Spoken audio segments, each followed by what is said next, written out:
Hello, everybody. Welcome to the Phoenix History Podcast.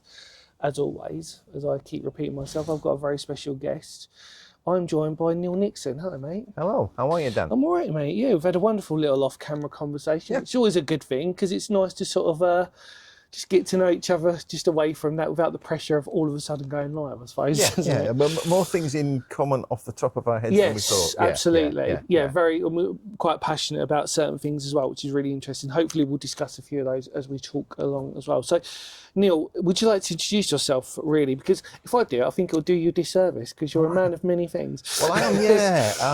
But I'm not sure that's always a good thing. When I'm old enough that when you couldn't settle on one thing, your careers teachers thought it was really bad. But it's a portfolio career. I'm a retired academic, that's the main job. But these days, the thing I do mostly is I write, research, and do a lot of live talking about the paranormal and related stuff, which is why we're here today, isn't it? And obviously I've had a few books out. I do more journalism than I can usually count on that, and quite a few gigs this year as well. So it's keeping me busy and it's keeping me finding things out. You're a very busy person this year, aren't you? I mean, looking at it, I mean, you're not stopping anytime soon. No, I'm not. I won't go down this rabbit hole too much, but it's a topic of conversation amongst my football mates, particularly the ones around my age. Some of them are retiring and selling fairly normal houses in the south of England and buying significant houses in Carlisle, and the rest of us are thinking we're not ready to stop yet. And the paranormal thing, I would hope, will keep me in interest, work, and just mind-blowing discoveries until I'm incapable of doing anything. That's as much of a career plan as I've got at the moment. Should we start then with the obvious question of how did you get into it? How did you get into the paranormal? Was there any specific event, or was there any TV program, or? Oh, well, there might be a specific event, but it's not quite what you think. So whenever I'm asked that question, I tell two stories, and I believe the second one. The first one is, I think the first time I ever spoke at a 40 Times Unconvention, which would be just before the end of the last century, I remember having that conversation with somebody, and we were in the backstage area where there was like a tea bar and stuff, and some random person, I've no idea who this was, overheard the conversation and came to me and said, well, I know how you got interested in the paranormal, and then began to tell me that I was probably abducted as a baby. No, I don't think so. If there's one thing that would make me different to other people and why it might happen like that, I had a really normal, comfortable, quite happy upbringing, but the only thing that was abnormal about it were the circumstances of my birth and the few weeks after. My mum wasn't well, she stayed in hospital, and I got out, so I was looked after by the nearest available person. Okay. And for better or worse, I've been insatiable I always want to know things, so I'm always chasing answers, and it's almost like, to a certain extent, it's not just intellectual curiosity. I feel it, and I think that, my psychotherapist wife would agree with me on this, that was probably a very formative experience. And I mean, I didn't turn out maladjusted or anything, because, a few weeks later when my mum got home, we were a functional, happy family, and by comparison to some of the people I went to school with, I was doing all right. So I don't remember being kind of traumatized by it. But weirdly, that whole thing about why I'm fascinated with stuff, and the paranormal works because there's so much to know. We're just scratching at the surface, and that feels right to me, that you just can throw yourself at anything and make discoveries. It's a very good area for people. People who aren't professional can make significant inroads into paranormal research in a way that they couldn't into brain surgery, for example, right? Yeah. So it's gone well alongside an academic career where I've kind of developed the academic skills to go with it. So that's the story, I believe, yeah? Yeah, because I think in a strange way, isn't there? There's not really many qualifications out there to become an official I suppose you've got people like Kieran O'Keefe, for example, who are like parapsychologists, for example, but outside of that, there aren't really many. You can't just go to university and go, right, have you got a degree in alien abduction? No, you can't. In fact, the Wikipedia, it's just something I talk about in some of the talks I do. The Wikipedia recognises ufology as a pseudoscience. Okay, yeah. And it's interesting because one of the most well, something quite influential when I was getting into this years and years ago. There was an award-winning essay by a guy called James Oberg, who's still alive. He's a NASA scientist. And he won 10,000 quid from Cutty Sark Whiskey, who sponsored this with New Scientist. And it was for an intelligent article about UFOs and, you know, everything associated with it. And he wrote an article at the end of the 70s, I think, called The Failure of the Science of Ufology. And he lined up all the basic mistakes that ufology was making. And I would say that a lot of those criticisms still ring true today. Now, it's probably undervalued that you can study the paranormal at uni.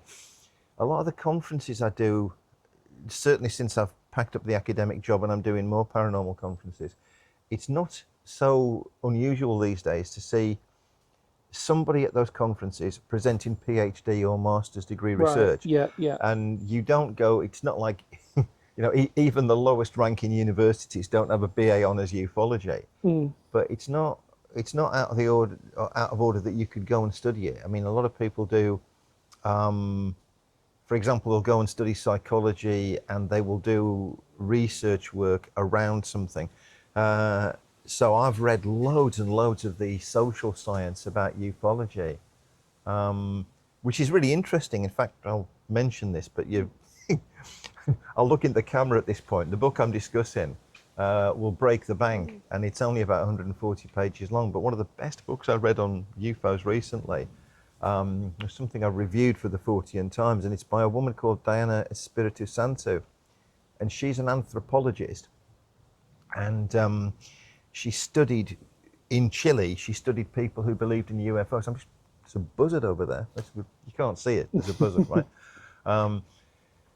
And she studies cultures, anthropology, like, you know, groups, cultures of people. And she studied ufology in Chile.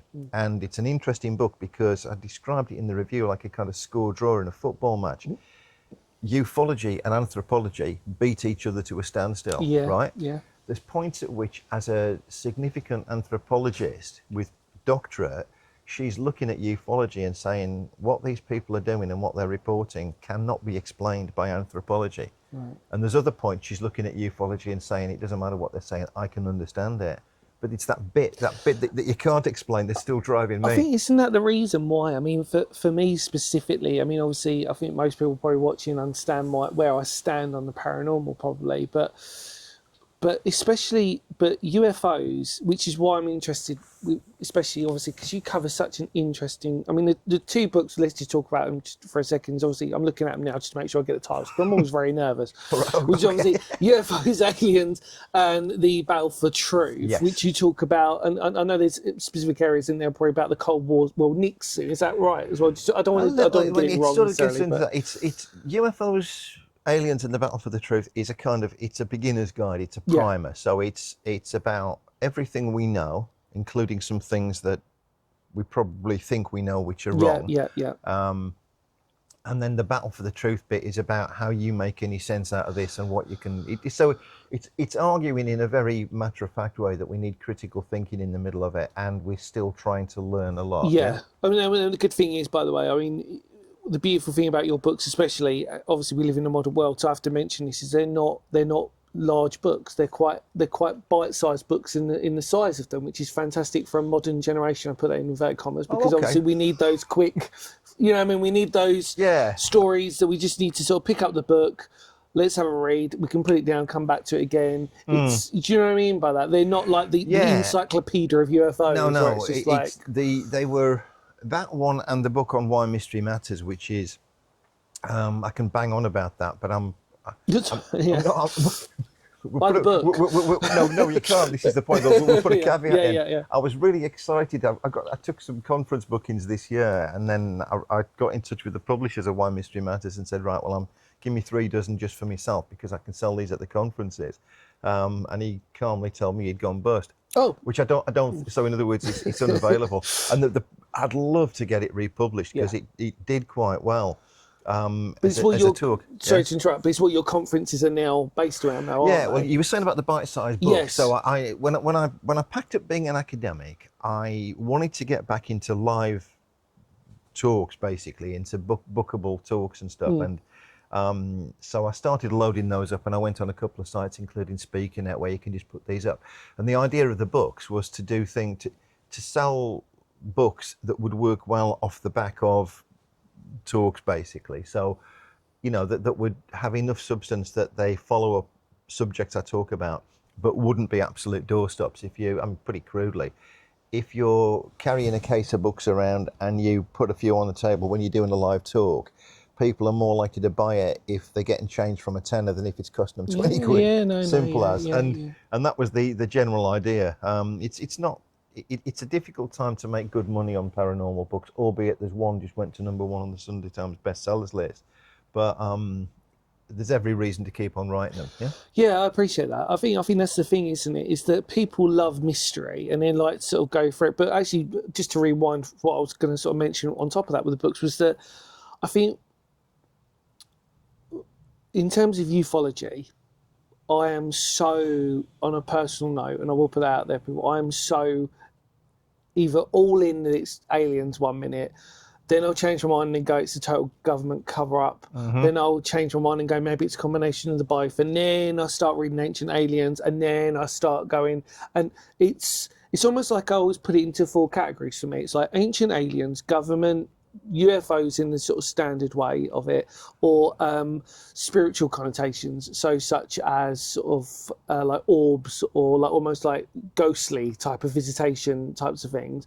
But then the irony is that I still fall back on my sort of own personal belief of it, which I'm always too afraid to share it with people because I think it sounds a bit bonkers. But we'll talk about it maybe later if you want to. But it's just the fact that it's 1 minute I'm all like, oh, maybe this is it, maybe this is it. And then it's like, oh, okay, you know what I mean? So if we were going to apply the Danny Robbins uncanny test, yes, I'm struggling to isolate whether you're team skeptic or team believer, but you're more team believer most of the time. So in terms of paranormal ghostly stuff, as I've mentioned before, like I've genuinely seen what I deem as a ghost, and I've witnessed stuff that I genuinely can't explain in the ghostly sense. The alien side of things, though, there was one. I don't know, like about whether you're interested in this, but I'll bring it up. I'm always, of course. I collect stories all the time. I can't. Anna, I forget what her name is. The woman, her name's Anna, and she's a doctorate, and she's the person who had been on Joe Rogan and lots of other places. She's wrote lots of books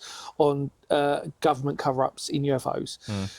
And she spoke about Roswell, for example, that her theory was that it was Russians who'd got deformed human beings that were going over there to scare them. Okay. And all that stuff. But one truth that I find so fascinating in one of her arguments at the time, it was, forgive me, I should remember her name, was about alien abductions. Right. And the theory was that with alien abductions was that it's actually the way that people describe most alien abductions are bright white light, medical equipment, large eyes, etc., etc. Well, she described that as actually a trauma from, I'm misquoting, but birth trauma hypothesis. Trauma from birth. Yeah. And so you wake up and all those similar encounters are very similar in that respect. And I kind of sort of, because as we spoke off camera, I'm very interested in mental health and psychology within that, I know what trauma's like. I know that the brain is very capable of actually doing that, and maybe it's a misinterpretation of that. I just want to clarify, that's only specifically on alien abductions, because again, I could probably use the same hypothesis with aliens and UFOs in general. If I was to come off the fence, if I was to be brutally honest, I think 90% of it is government, because when we visited sites before on this channel, we've gone to Cold War sites. And one of the classic ones recently happened to us. And it was almost like I wish people had seen this massive thing about it, which was, RF Barnum. And it was a Cold War site in Suffolk, Norfolk. And the story was that they were planning for doing atomic research on the bombs. And locals thought that they were breeding monkeys to kill people or whatever. Again, I'm misquoting, but it's that thing.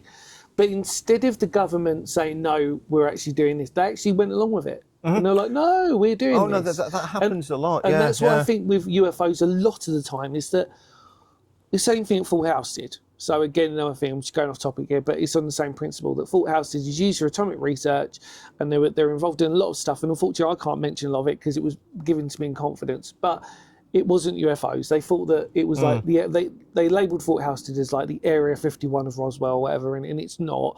But the thing was that they never denied it because it was easier to go, well, we're actually doing like top secret research in atomic bomb. If you think we're doing aliens, we'll go with that, and that's what it is. It's a classic cover story. So with regard to where I am on this, I mean, it's complicated, but listening to what you're saying, I would throw in a few observations on that, which will tell you where I come from.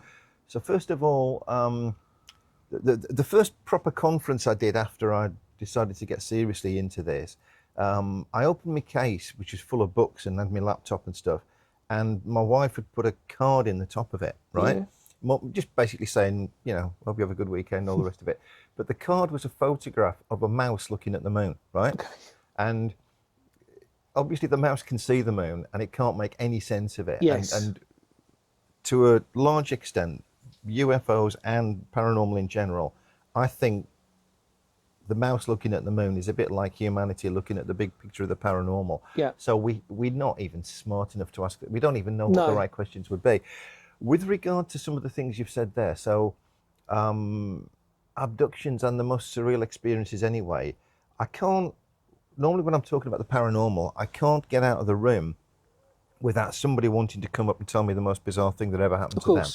And I could go into all these stories, or I could simply sum it up with what I think is a solid observation at the moment. Sometimes the most believable witnesses will tell you the most unbelievable things. And I've encountered a few where they were so surreal that for one reason or another, I didn't think there was any physical reality. And I don't... No. The guy that told me this story I'm about to allude to, I've always agreed that when I talk about it, I won't put anything specific on there. But I once encountered... I got talking to somebody who had seen something absolutely jaw-dropping in the sky, and to do with what was going on underneath this cloud he was looking at. It was a very high security event that was going on underneath it. And what he described was something absolutely improbable as a craft that would fly. And his take on it was he was the only person who'd seen this. And what was interesting about it was that the effect on him had been life-changing. Yeah. I mean, as in completely different job, different partner, right? Living a totally different life. And he'd taken this, you know, literally, I mean, what he'd taken from it in the simplest sense was that everything he'd thought was real and dependable in life clearly wasn't, right? But the thing, because of what he told me, I could work out within, I knew the date, I could work out to within a few hundred meters on the ground where he was, and the Met Office date of that day, I knew within about half an hour. The Met Office date of that day was easily accessible, and there is no way on earth he was the only person who saw that. The clouds that day in that place were so high, they were visible for miles. So whatever he saw, there is no evidence that that really happened the way he described it. And yet that's typical of quite a lot of stories I hear. Now, sometimes I heard one recently where it was to do with ghosts in a room that somebody was seeing as she fell asleep, and these were regular occurrences, and they had historic costumes on it. And I suppose the uncanny treatment would be, well, somebody died in that house, but except the house is 5 years old, so they didn't. So I'm talking to the first owner of the house, and everything she's telling me to do with when and where it's happening suggests classic sleep paralysis. But I mean, I'm not there, and it would be totally unethical to creep into somebody's bedroom and watch them fall asleep. Watching you. No. So I mean, my take on it is there are absolutely sincere, deep experiences. I think certainly psychological explanations are chipping away at it. But like I mentioned with the book by Diana Espiritu Santo, which is one of the best things I read recently, albeit it's very dense and very heavy academic prose.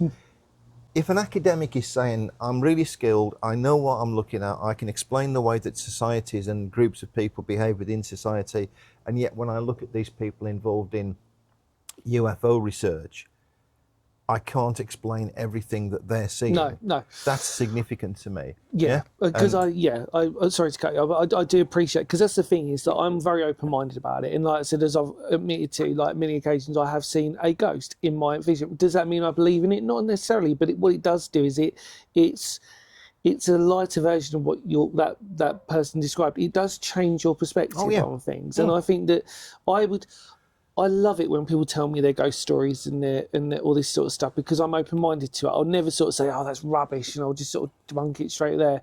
Because rightly what you said, and I think this is the core of it for me especially, when they describe those stories, you can see that that's real to them. Absolutely. So to deny that, to take that away from them, I would never want to do that for them and exclusively for me. But that's what interests me on that psychological level, because you see in their eyes, they're like, that's like yesterday, that's happened to them. And sometimes actually the trauma, there is forms of trauma where there might be a certain sound that might trigger them. They might have trouble going to sleep anymore. They can't sleep in a certain room. You hear that a lot of the time, etc., etc.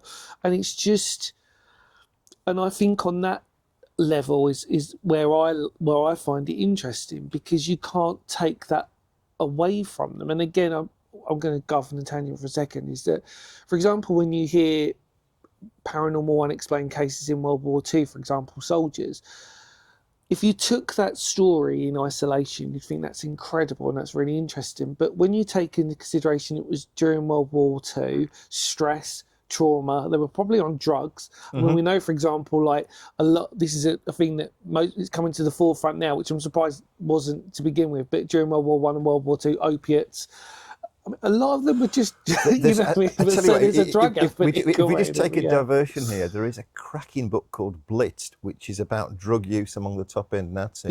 Yeah, and how that might explain some of the reasoning, which puts a whole different... Totally turns it upside down. I mean, it's other than the fact we're talking about decisions that they made that impacted on lives, and we're still paying the price. Yeah, of course. If it was fiction, it would be hilarious. But I agree with you on that. I think I would throw in a couple of caveats on this. Please, I'd love to. Yeah.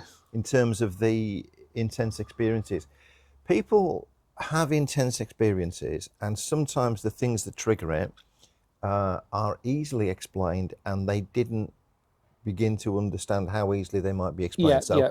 Again, I won't go down this rabbit hole because I'm being true to the witness who told me this, but somebody once told me a story about getting very, very intimate with her boyfriend when they were both 16 in some bushes near an army camp, right? At which point they had a UFO sighting. As you do. As you do. And as I've explained it to audiences, it would have scared the pants off them, but it was too late for that. So, very good. But the thing was that this was a very respectable lady in a group of I was talking to. They were all female group and retired and everything. So what she was, I was having a kind of cognitive dissonance moment. Like, I didn't struggle to believe the story she was telling me, but the person that she was and the person she was describing at 16 weren't the same animal, right? Yeah. But long story short, almost certainly they encountered a very short-lived prototype piece of equipment that the military had.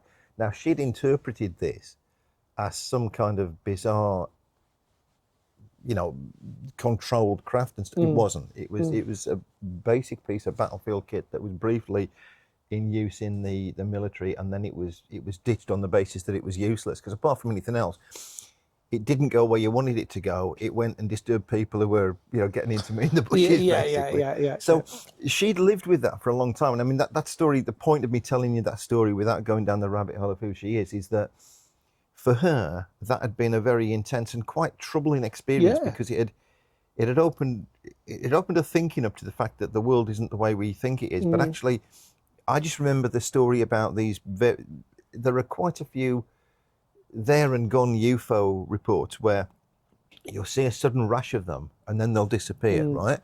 And that's consistent with stuff that's prototyped and for one reason or another doesn't go into production. It may explain Roswell, which we'll come back to in a minute, of course, right? love to.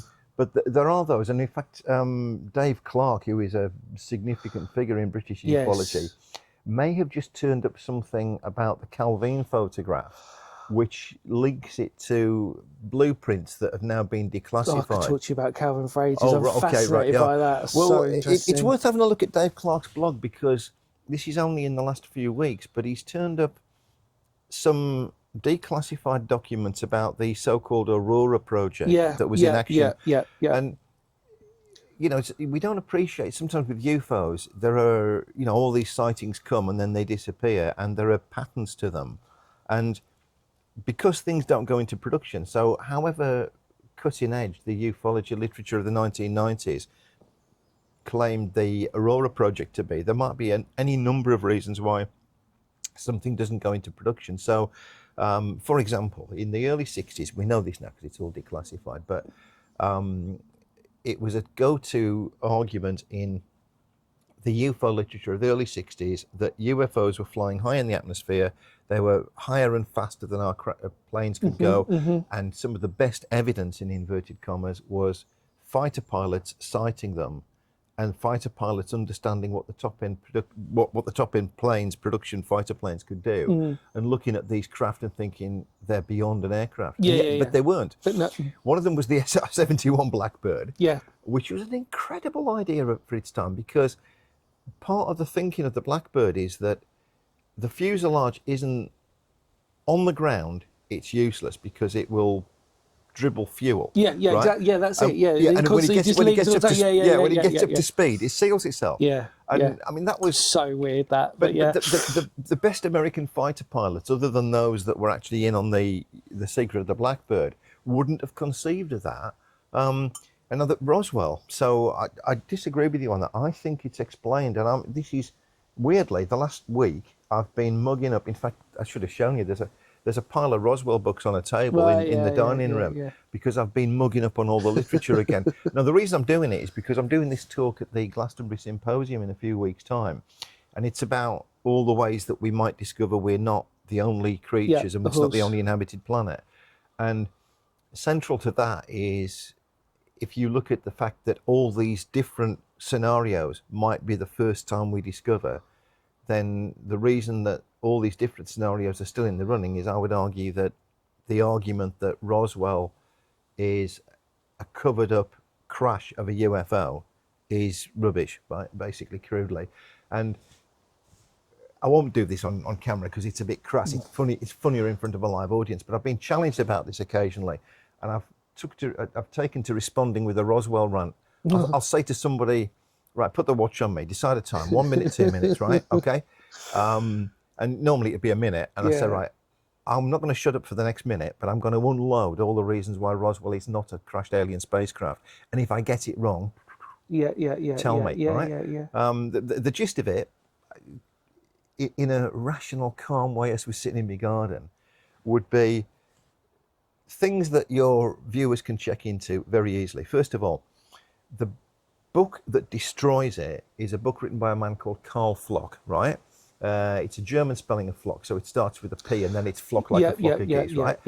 He was dispatched by the Fund for UFO Research to Roswell. The Fund for UFO Research is what you think it would be. It was a bunch of people who wanted to do serious UFO research. They were gathering money wherever they could get it to fund proper research. The motivation was to take this research, solid, provable research, to the people that they thought were the most narrow-minded, specifically serious journalistic correspondents or scientists, and say to them, you've been denying this all along and now we can prove it. The Fund for UFO Research never spent more time and more money than it did on investigating Roswell. And of all the UFO books I've read, countless in my life, that book probably had the most profound effect on me of anything, because it's one of the rare occasions. I'd already read the debunking by a guy called Cal Korff before, so I knew that certain things didn't check out. The Carl Flock book and the investigation demolishes it in two important ways. First of all, factually, the second you start looking at all the various claims. So the best-selling book by Don Berliner and Stan Friedman does not correspond with the best-selling book by Randall and Schmidt, right? To the point where there are competing witness testimonies. Ironically, the eyewitnesses don't spot each other, and you'd think they would, right? If you audience wanted to Google key people in this, Glenn Dennis, who seemed to be a very credible witness. But when you realise, when Carl Flock checks his testimony out and tries to find a nurse, a military nurse that Glenn Dennis was meeting at the Roswell base, which is how come he got to the fringes of it. I'm assuming that's the nurse who apparently saw the body. Is Naomi that right? Self, yeah. Yeah. Well, no, she didn't exist. Right. Carl. So she didn't see the body because she didn't exist. No, because she didn't exist. And Carl Flock turns up the person who was the model for the nurse. I mean, the point is that in terms of why the book had a profound effect on me, not for the logical arguments, because I'd kind of seen that coming and there'd already been some debunking stuff. It's just when you read that book, it's rotten to the core, right? The number of people who are turning up with other agendas. So, for example, Carl Flock uncovers the fact that there are 3 significant players in one of the big tourist museums in Roswell, one of whom is Glenn Dennis, the mortician, right?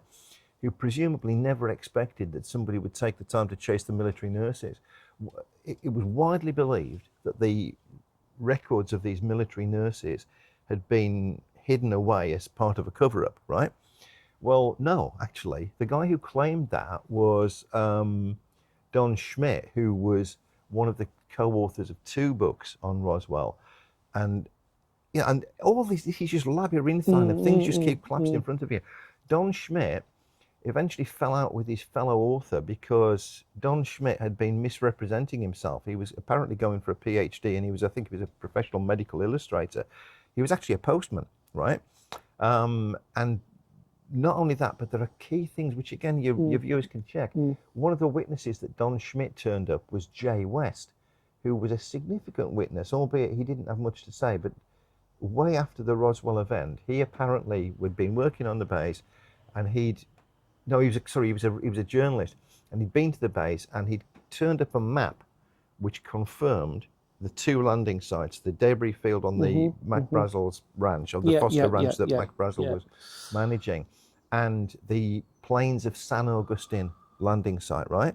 The problem is, with Schmidt's discovery of this witness, the guy never existed. He made him up.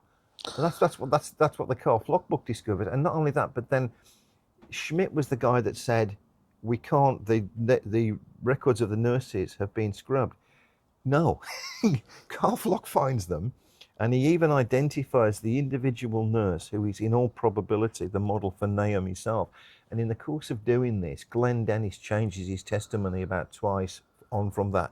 And that happens repeatedly. So sorry about ranting about this. Sorry. But the reason that book had an impact on me is because I absolutely felt it. It's like, there's been 3 times in my life where just watching stuff or trying to do research has been really, really physically impactful. One of them was years ago. I read Flying Saucers Have Landed by Desmond Leslie and George Adamski, which is the first bit of it is Desmond Leslie is really underrated. He's a very funny author, and he was a aristocrat who had a real sense of humour. So amongst other things, he wrote an infamous book called the Jesus Papers, which is the crucifixion as seen from the point of view of the people who did the paperwork, right?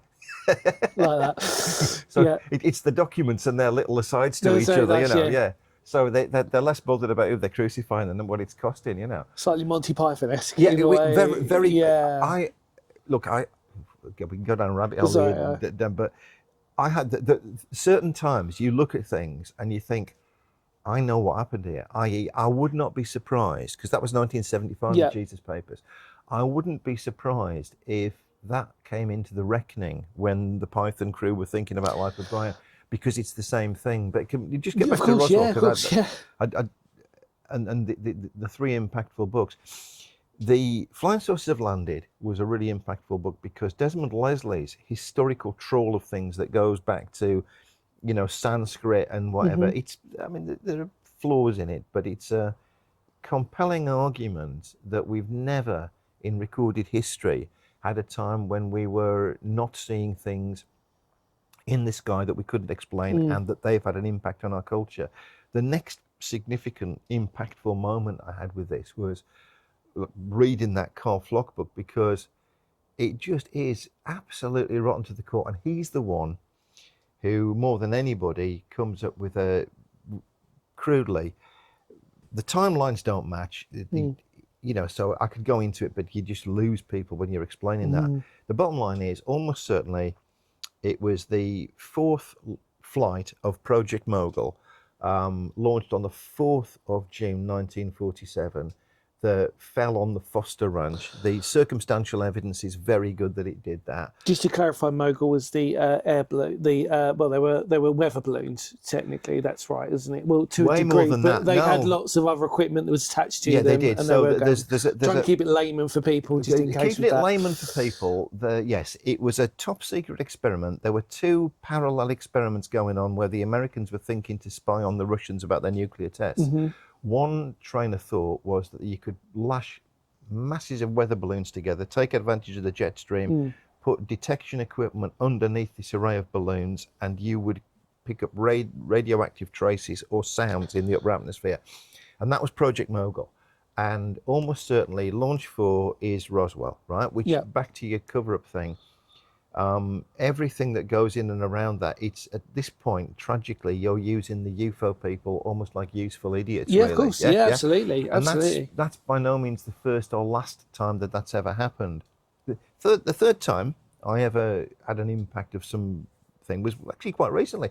I was watching David Grush give his testimony to Congress. Yeah. And I'm thinking, I'm old and, you know, I'm smarter than that now. I'm not going to fall for any of this. And he's saying all these things, and I'm thinking, oh God, I'm willing it to be true, right? And then he starts talking about a crashed UFO in Italy in 1933, and my heart just sank because it's a hoax, and a provable hoax.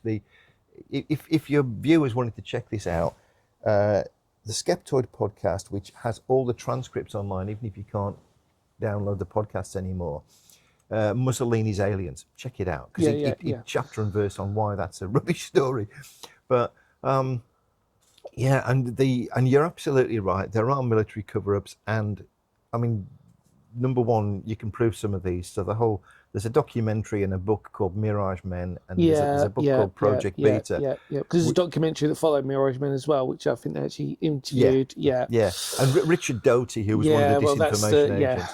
And there have been, if you check out Bill Moore, who co-wrote the Roswell incident, or Richard Doty, you know, these are figures who've worked for the intelligence community, who've come into ufology, and you can argue what they did and what the motivation was, but what you can't argue is that as a result of them being there, metaphorically speaking, the waters are significantly muddied once they've gone. So I would actually encourage people to actually watch Mirage Men, or at least read the book, because what it does to me is it proves, if anything, the bizarre twist of Richard Doty now is that obviously he's sort of like more trusting than ever in terms of, but maybe, you know, whose side is he playing for still? I think up for debate. But the point is that for those who don't know, I don't really want to give too much of a brief synopsis, so I'm sure you can clarify, but basically he'd managed to create a whole alien story that basically fooled an individual. I can't remember his name.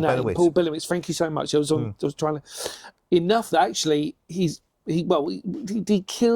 eventually died, didn't he? Or there was a... I don't think you can lay his death at Richard Doty's door. No, you can't. But you can definitely blame the intelligence services, because what was being covered up basically was top secret American technology, and this is in a lengthy history of UFO stories being used to do that. You can certainly say that it's a result of his dealing with the American intelligence and people like Richard Doty. His later years were very unhappy, and his mental health wasn't great. Because I think more importantly, this is it. And I think more importantly, though, what it does show is that those stories are capable of influencing people in a negative way. The government will just let that snake, let's just metaphorically just say, let it go, and let those stories go. And I think if you go back to Roswell, they discovered this by accident because, again, according to Carl Flock's book, Colonel Blanchard, who agreed to let the press release out, probably he shot from the hip, and this was it. He was a very upwardly mobile military officer, but he had this tendency to sometimes be so spontaneous he wouldn't check things out. The power of the Roswell press release that claimed they'd got a flying disc, right, was, in retrospect, was quite a revelation to the military. So they've used those cover stories. Look, I've seen... I've seen something in a much more mundane way happen once, right? Yeah. One of my more Monty Python experiences, I was in a research group, this is years ago, in Essex, and I was working at a college in Essex at the time, and not long before it, somebody had said something a bit elliptical to me. Number one, they knew I was in this research group. It was long gone, UFO, East Anglian UFO and Paranormal Research Association. And they'd said something kind of elliptical to me about, wouldn't it be interesting if you got a crop circle, right? And a few weeks later we did. And long story short, but I was in the room when the 3 investigators that had investigated this crop circle all reported back on the night, which was quite interesting because they all declared it genuine paranormal and they didn't agree with each other. So there's a kind of, I'm more psychic than you, stand up for a bit, right? Yeah. Which was bizarre. But I'd had this kind of elliptical message. So I was sitting there absolutely convinced that we were dealing with a hoax, which in actual fact it was. And this was not so unusual. These kind of things happened a lot. The point of the hoax was to create something that could be photographed and filmed in its pristine state. And then at the point at which the local paranormal researchers declared this thing genuine, they had done their job as useful idiots, and they just added weight. They'd added financial value to the pictures, and things like that do happen. And I mean,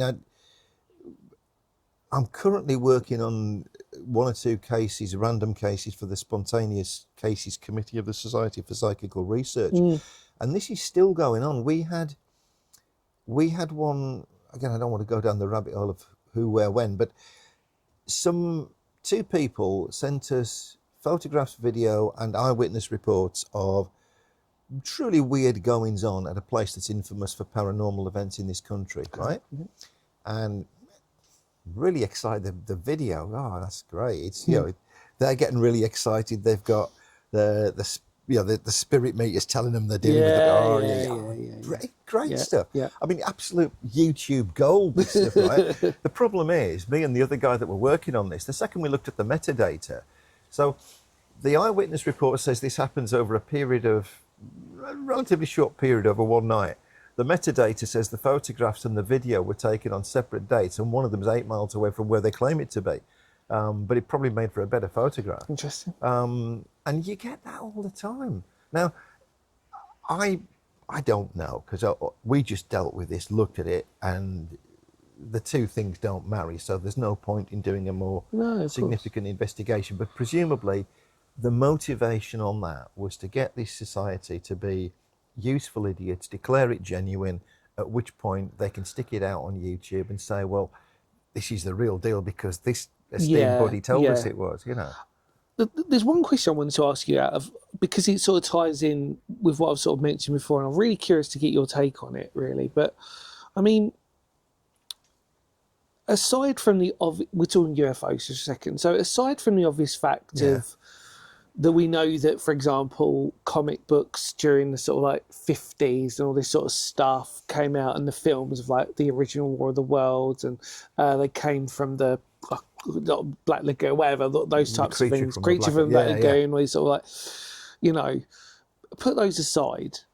Do you think the Cold War in general has a lot to be responsible for in terms of... there was... Again, a name you could check out, John Rimmer. I remember he wrote an article about this years ago. One of the Cold War contributions to this is blatant, really, that a lot of the mass hysteria about UFOs in America in the 1950s was broadly encouraged by the government because, apart from anything else, they knew that they were very weak for radar coverage on the West Coast. Specifically from... And California was better, but the more rural places, so from Washington State down Oregon way, the coverage, if the Russians or any other enemy, but from that side it might have been from Russia, if there'd been incoming hostile planes or whatever, they weren't, certainly in the mid-50s, they weren't capable of, there were gaps in the radar. So it was quite useful to have citizens randomly filing reports because they could build up a picture of what was going on. And they could. Now, this doesn't mean that they're all No, that it's all No. explicable by No, that. But no, in terms no. of your question, was the Cold War a major influence? Yes, the big influences in the 50s, which are less so now. Those cheap horror movies, you look at, sometimes they're regarded now as, you know, they're laughed at. But the truth of the matter is that if you look at what they're trying to do, they're genius. First of all, TV is taking the audience away from cinemas. The hardcore audience for cinemas is young people who aren't necessarily going to watch films. You know, they're going to get physically. So something like Creature from the Black Lagoon is perfect because the set piece action, you can take your hands off each other and enjoy it. Yeah. And then you can, when people are talking, you can follow it and be snogging, right? Yeah. And those movies were made on a budget for that audience. Sorry to interrupt, because most of them were actually based, I think this is an untold thing, most of them were based for teenagers as well, who would be quite... Yes. It's like, no, but it's that's like it, what yeah. you get these modern day horror films now, where it's like, I Know What You Did Last Summer and all that stuff, like teenagers going out and discovering... Because the idea is it's meant to appeal to that sort of like mindset. It's almost propaganda. Geez, that's quite a big word, but it's almost like, no, it is, you know... They were the dependable audience because they had a motivation to go and watch films, which was basically to get out of the house and get in with each other, right? Yeah. And you know, particularly in 50s America, that was a reliable market, and the movie industry needed reliable markets because from the 50s onwards, television was just dragging its audience away. And they're a response to that, which means that because they're a niche audience, you don't throw a lot of money at it. Therefore, your costumes for aliens or monsters in general have to be things that can just go on an actor because you're not going to go with the kind of special effect that Steven Spielberg's throwing into Disclosure Day, right? Yeah, of course. And you've got no CGI in 1955. No, absolutely, yeah. But they definitely contributed to what people thought and understood about things then. In fact, if you look at the Wikipedia page of the famous Betty and Barney Hill abduction, right? There's a photograph of an actor from in an episode of The Outer Limits called the Bolero Shield. Yeah. The point being, they claim on the Wikipedia, i.e. some people have built this claim up, that's the origin of the grey alien. And if you look... It's very interesting. No, you can see it. Yeah. So in other words, the skeptical scenario is their hypnotic regressions, whether they believed they'd been abducted by aliens or not is beside the point, because you can, with hypnotic regressions, create false memories. Yeah, exactly. Right? You can influence. Yeah. So the claim is that it's a sort of semi-smoking gun, that the broadcast date of the Bolero Shield and the hypnotic regression sessions are close enough together that one might have influenced the other. Yeah, it is weird because my favourite TV series of all time, bizarrely, is The Twilight Zone. Right. But I like the original black and white ones, and I was so obsessed growing up with them. It was another thing that I was obsessed with. Like in terms of, I loved all my paranormal, strange but true. Talked about it loads, so I don't want to repeat myself on the podcast, but I was obsessed with the Twilight Zone. And The Outer Limits I was, but for some strange reason, Twilight Zone just resonated more. But even the black and white, by the way, and bearing in mind, I'm trying to be a cool kid and not watch black and white things, it's a bit old for me. But the stories are fascinating. But the older I look now, I think it wasn't... If you were growing up in America watching those TV series, all it does is exacerbate the paranoia, of aliens are in the back door, all this sort of stuff. I mean, there's a classic. There is an absolute classic. So many classic episodes of Twilight Zone for me, but one of them's I think it is the Twilight Zone, but it might be The Outer Limits, because sometimes they blend into one for me because I watch them so much. But it's a classic one where there's this giant. There's this giant alien spaceship lands, and there's this giant woman, and the story, without giving too much away, the plot twist is that you think that the UFO's big, but actually it's not. Only UFO's that small, and then look under the thing and it says US Air Force, and they realise that they've actually discovered a new planet that's giant. Yeah. Without giving too much away. Yeah. But it's really genius. The point is, you've got to imagine that the storytelling and the imagination back then was enough then. You know what I mean? It goes back to that storytelling again, going back to that thing of like, if you're the government, let it play out. Hey, But just keep that's- going from that. Yeah, you know what I mean? that's a really important point, because if we get back to like ufology as a pseudoscience, which Yeah. and I'm sorry, it pains me to say it, but that argument does stack up. You know, if you look at the mistakes it makes, then you've got to then ask yourself, why is it so functional, and why does paranormal investigation continue? Yeah. And part of the quality of that is the storytelling. So it's interesting. The only time I met Danny Robbins, it was a completely accidental thing, really. He was guest of honour at a paranormal conference I was speaking at, and just to do with, he spoke at the gala dinner, and just to do with the seating arrangements, I ended up opposite him. Okay. So we're there for Yeah, about yeah, 2.5 yeah. hours. And when you get him on his own, I presume he won't mind me mentioning this, but he's very erudite about what he's passionate about, partly with Uncanny, is the quality of the storytelling. Yeah, and I yeah, think he's yeah. absolutely right, because it's kind of like a new bottles old medicine thing. The stories and the way that they're told are actually in the traditional sense, you know, that Yeah, this yeah. happened, then this happened, and this could lead us to that. And the way he teases it out with, you know, Team Skeptic and Yeah, Team of Believer, course, which yeah, is now yeah. Evelyn and Kieran, Yeah, that of they've course, just come yeah, down to. yeah. That's a new way of telling it, and it's a very kind of, it's a good hybrid, because it works on television because you see Yeah. the interaction between them. It works on a podcast because you hear it. Yeah. And you can.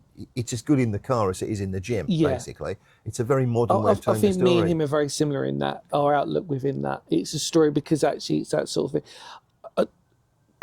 I just want to ask you 2 more questions Go on, yeah, at the yeah. end of this. But I know this, I'm worried that this could go off on a tangent because we're both passionate about what we think. We'll be disciplined. We'll be all right. We'll be disciplined. Disclosure, Right. brackets. What does it mean? We are now doing a podcast at the moment where I think it's the second congressional hearings of just, they were finished or they're going through from memory now. I'm hard to keep track, to be honest, these days. They're in terms of the Department of War dump of documents. Yes. They're on their 3rd dump of documents. Can I say my own opinion on it? And I'd love to hear your view on it. Yeah.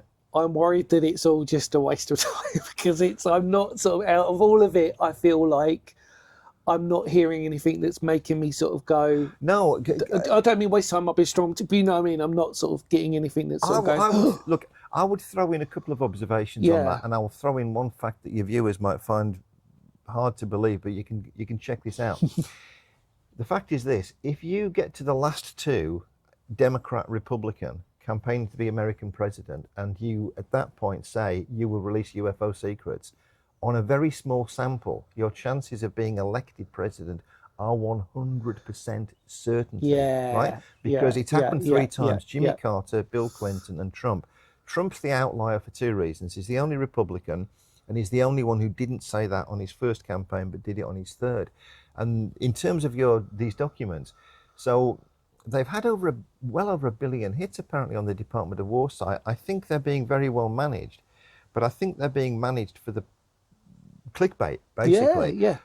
So the infamous one. There's an incident over Lake Huron where, if you read the account, it's worded so elliptically you don't know what you're dealing with. But actually, this happened in 2023. The world and his ufological dog knows it's a hobbyist balloon. I think one of the podcasts described it as being shot down by a Sidewinder missile. So the Americans have just spent thousands of dollars taking out a balloon, right? Yeah. What's more interesting, and people don't appreciate, is that the other 2 presidents so I think this is still the case. I think Richard Dolan's book on UFOs for the 21st Century Mind, which is a cracking read, very long one. I heard the claim in this about 5 years ago, and I think he's still right. Over half the documents in the public domain in the United States, declassified documents about UFOs, were put there by the Carter administration. Between 1977 and 1981. Bill Clinton, God bless him, dispatched a guy called Webster Hubbell, who wrote a book about his time with the Clintons.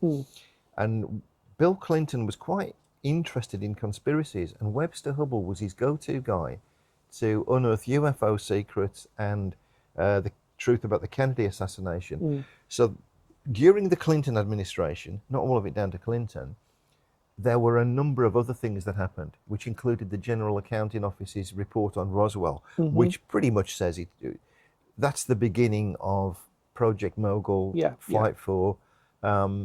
And so the Trump administration, by comparison, have been a bit of a disappointment because there was better quality material put into the public domain by the first two who did it. And to be fair to the Trump administration, their guns have been somewhat spiked by the fact that Jimmy Carter and Bill Clinton got their hands on some much more interesting stuff. So it's already been out there for years. Yeah, I think that's where that's probably you're right in probably how you worded that. That's how probably I feel in terms of that disappoint. In terms of I kind of wish there was some sort of big, like, you know what I mean? Like, this is. Well, I totally agree with you, and which is why, despite being old enough to know better, I was so crushingly disappointed watching David Grush. Yeah. You know, everything tells me after decades in this business that we're not going to get this. They're not going to open up the hangar doors at Area 51 No. Yeah. Bob Exler's sports model UFO is going to fly out or something. It's just not going to happen. No. You know, and sorry, Bob Lazar's sports model UFO is going to, but on the other hand, I still want to believe that.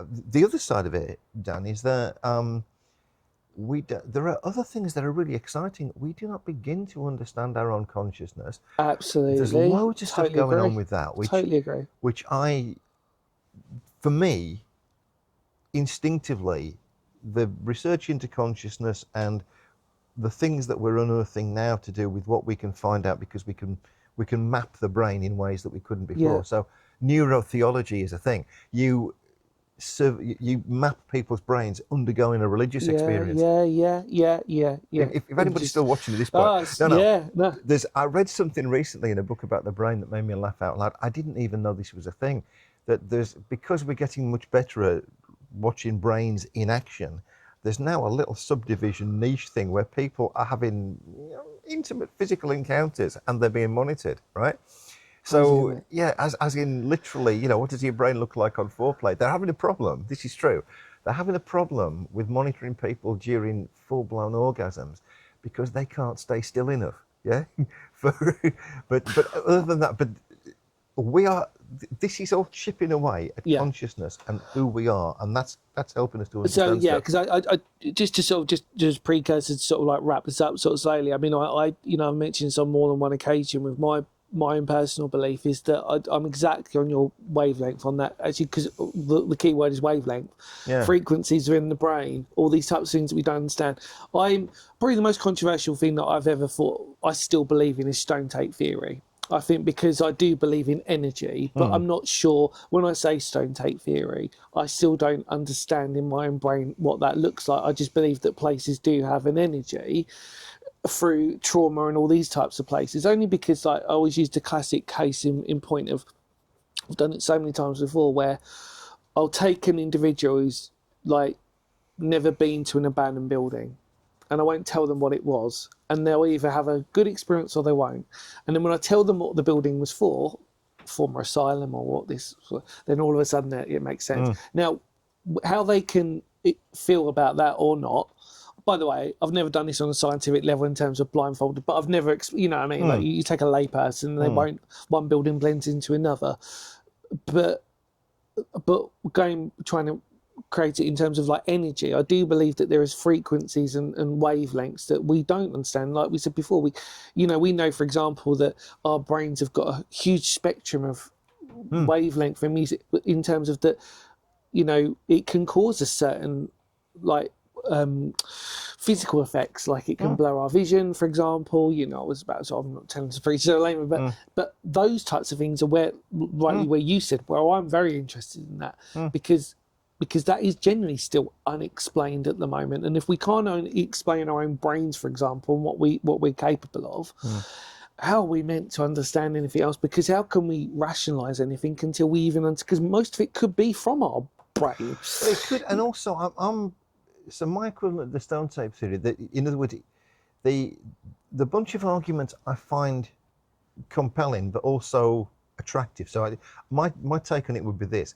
if you spend a lot of your working life going into places that have something uncanny about them, you can't help but be affected. The skeptical take on it would be you were expecting that because this is what you're looking for. The non-skeptical take on that would be if so many people report something strange in the same place and they didn't necessarily check in with each other beforehand. There might be something to investigate. Yeah, I appreciate that, yeah. Yeah, so my take on it is the thing that I'm more interested in then, for the same reasons, if you like, circumstantially, is panpsychism. It's the notion that the entire universe might be conscious. Because I find a logical argument there, because at the moment we have all bets are off, because, you know, even people who are experts on consciousness would tell you that they struggle with what they call the hard problem. And the hard problem is literally explaining how consciousness comes into the brain. There was a famous standoff between somebody who was scientifically minded and somebody who was more philosophically minded years ago,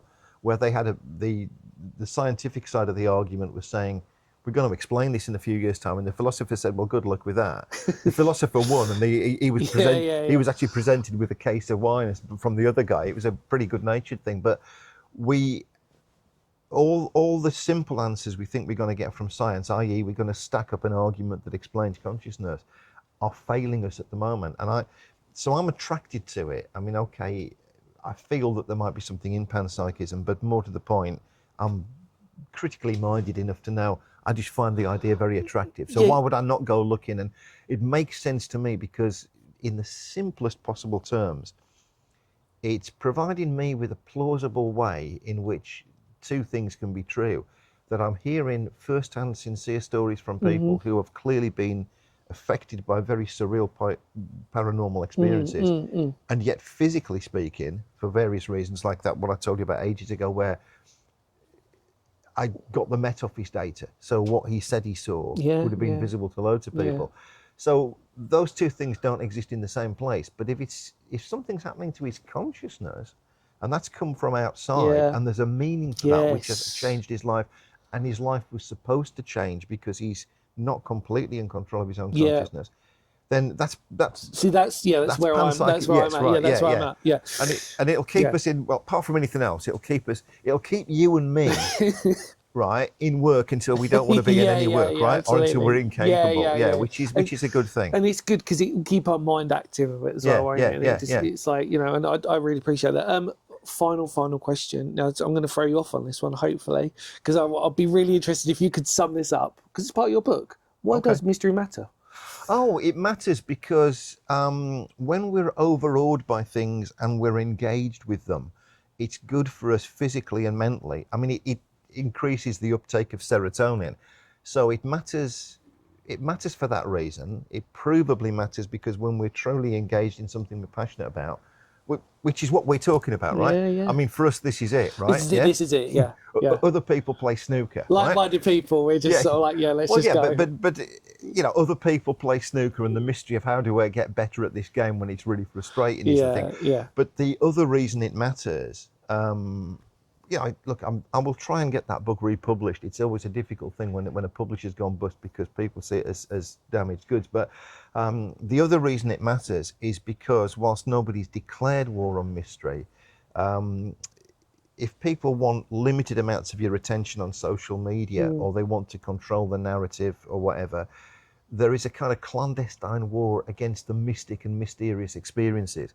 We're not rewarded for those on social media the way that we used to be in communities, right? Yeah. So it's actually, we're not doing ourselves a favor spending a lot of time chasing clickbait.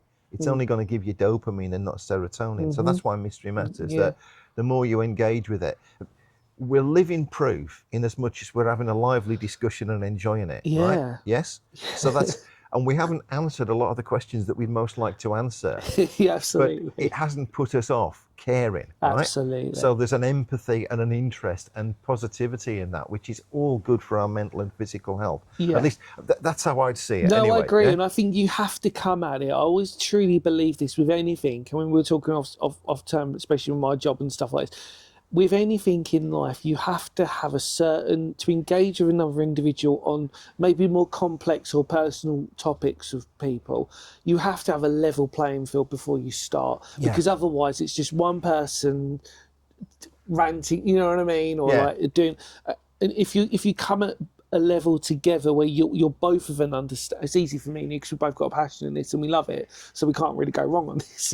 And actually, everybody's information is just vital because it helps to our own sort of means. But in terms of other things, for example, I think you have to have it's really important that, like I said, you have a humbling or grounding appearance before that, because otherwise it's just wasted. Yeah. If somebody just sort of like tells you as it is and they don't want to be challenged on it or anything, well, what's the point? There's no point. No, absolutely. And I think that's yeah. And I think that I'm very into that when I talk to people, is that the moment you, especially in my job, the moment people want to sort of just tell you like it is, and they think that that's it, that okay, I totally appreciate that. But it goes back to those encounters with people when they tell you stories.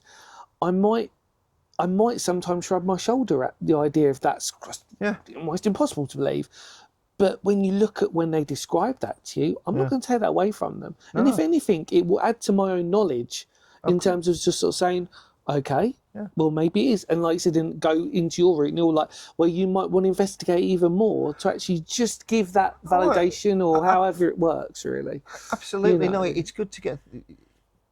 When you're challenged in a positive way, that's good. And I totally agree with you on that, because, for example, one of the reasons I like to do conference speeches more than like most other gigs is it's not just the big room and stuff, it's the fact that you get to hang out backstage with the people that you are most interested in. You're in the right, you're in the right audience. So I'm doing I'm a weird weekend north next year, and I've got a talk. This is the north, so the talk is billed as ufology skanky undercrackers, which is basically ufology's dirty underwear, right? And it will be a greatest hits of, we should suspect it for this, we should suspect it for that. Yeah. But the thing I'm loving the notion of doing that, but that one in particular, I really like. Just the hotel is across the road, right? Yeah. So a lot of us are in there at night, and there are people I'm talking to, and sometimes they're doing what you do. They're throwing something at me, and I'm thinking, well, I know what stone tape theory is, but for various reasons, because I can't stand the science of, I've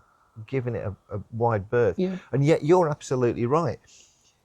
There might be nothing in it, but it might be leading us to a greater understanding. So, for example, if I remember rightly, Gulf War syndrome, as a condition, a medical condition, never actually made it to full-blown diagnosis, but it did lead medical professionals to understandings about what had caused this random group of symptoms. And stone tape theory might be that animal. It might help, because it's driving people on. It might help us to understand uncanny events in a place that are not to do with things that are literally written in stone. That's literally where I stand on it. You worded it really well for me, because sometimes when I have to explain it to people about my own belief within stone tape theory, it's kind of almost like I do believe it's a starting point. Yes. It's about, if you look at stone tape theory, take away the ghostly element of it, but you put it in an energy sort of way, that's how I look at it, then you're absolutely right, that's how I look at it. It's a starting point for energy, frequency. Why do we? Because we all know, like we said before, we definitely do have these feelings when we go to buildings, abandoned or not. And that does fall under the bracket of stone tape theory. So why? Is it a frequency? Is there something that falls into the... Well, I mean, there's certain things like infrasound, aren't there? Infrasound, which is the low... Where people have already... I mean, there's enough science to back that up, and it does have a physical effect. But yeah, you're absolutely right. And, what I was saying about that card, about the mouse looking at the moon... Yeah. We are just at the... We can't even phrase the questions because we don't know what we're looking at. But that's all the more reason to try, as far as I'm concerned, because there are little bits and pieces that are being chipped away all the time. And yet none of this completely explains the big questions. And, when you knock down certain answers and say, well, okay, that was definitely a hoax, that is misidentified and it's normal, you're still left with stuff that's had a profound effect on people, and it's not easy to explain. The Conan Doyle thing, isn't it? I don't want to misinterpret it, but like with when everything all rational is done, whatever remains left is however improbable. That's it. Yeah, Sherlock Holmes. Which is absolutely right. Yeah. And however improbable, there are definitely. If I was going to. We could go on all day. But if I was going to park this with one thought, it's that somebody who's really, really undervalued in British paranormal history is a man called Ralph Noyes. Okay. I'm always banging on about Ralph. He was in that UFO research group I was in Essex. Right, yeah. So it's pronounced noise like thrash metal, but it's spelt noise with a Y in the middle, N-O-Y, Yankee. Right? Okay, yeah. And he was probably the highest ranking MOD official that was ever involved in paranormal research, right? because when he retired in 1977 from the MOD, he was an undersecretary. Wow. So that's up to and including briefing a cabinet minister on an answer. So he's got. If he's going to know, he's going to know. yeah, exactly. Yeah, within and. Something he said, and he would readily talk to people about it. I mean, he's priceless, because I didn't know much in those days. So if you doorstepped him when you're having a coffee and just dropped a name, you wouldn't get a word in for a minute, but he just told, he was like a walking Wikipedia before, right? Yeah. And I remember him saying to me that in his working life, I mean, he'd tell everybody this, but in his working life, the MOD had very quickly started investigating UFOs seriously, paranormal activity, but mainly UFOs seriously in the 50s. And they'd come to conclusions very quickly. Number one, there was no question there were genuine paranormal phenomena there. Mm-hmm. Number two, there was no evidence that it was extraterrestrial. Their interest was that misunderstanding this could cause military action, which would be catastrophic, right? And when the Condine report came out, when the Blair government brought in the Freedom of Information Act and they opened up the floodgates for people to request information, they didn't see the paranormal community and the ufologists coming. Mm-hmm. So they were suddenly overwhelmed with this, and their pragmatic answer was, how the hell with it, just declassify the lot. And they brought Dave Clark in to do it. And everything Ralph said is in there. They're right, yeah? So, you know, that's, there is no doubt we are dealing with paranormal phenomena because, amongst other things, the MOD, who were in a position to spot it, we were, you know, there's enough uncanny scientific evidence. We're dealing with, and the anecdotal stuff that you and I have encountered, we're dealing with stuff we can't understand. And the people who could be very reputable in telling us this agree. They just don't all agree with our interpretations. No, that's it. Neil, I just want to say a personal thank you, mate. Yeah, that was absolutely fascinating. Really enjoyed thank you, mate. We could do easy. We might have to come back, do another one. I could cope with that. Couldn't we? We'll be all right. I really enjoyed. I hope everybody watching enjoyed that. Seriously, that wasn't like a job. No, it was. That's very kind. I really appreciate that, because I think your enthusiasm really sparks through, and I think your love and your knowledge is something that just really. It's when you bring up things, I sort of get these like member berries of like, oh yeah, I remember that. And I've got to sort of say it, but I really appreciate it. Please check out all the links below, especially you've got your website, obviously the books. As we're sitting here now, so when this goes live, we'll be about a week away from the Glastonbury Symposium. Yeah, if you're in Kent, I've got most of the gigs I do are private groups, but I know I've got one the 10th of August. I'm in the U3A in Borough Green, but that's open to the public. Maidstone Museum on the 22nd of October is open to the public. And you're going to have to rush for this because capacity is 20, right? Capacity, the room will hold 20 people. Bearstead Library on the 2nd of November. That's not even up on library. But on my website, neilnixon.com, whatever gigs are coming up that are open to the public, I tend to post them with links to the tickets when they're available. I mean this wholeheartedly, everybody. Please check out Neil's work and just say hello, because I'm sure it'll be very engaging. And obviously and I really mean that, mate. I find you so fascinating with everything we've covered today and everything like that. And we've only scratched the surface, but that's the most important thing, really, because hopefully it will encourage people to come and see you and sort of check that out. And I really appreciate this. And like I said, for all of you like watching, please, if you're interested in UFOs and the paranormal, spread this podcast as well, because they will spread that wider net of just enthusiasm and engagement, because that's what really is great about this. Thank you so much, mate. Really appreciate it. And in more words of Phoenix history, not only just history, mystery matters, but history matters as well, which we've covered as well within this beautiful topic. Take care. Much love to all of you out there. Feel free to check out all the podcasts and the playlist below, and more importantly, check out Neil's website for all those wonderful dates. Definitely got to go check him out. And take care, mate. See you later, everybody. Thanks for watching. Cheers.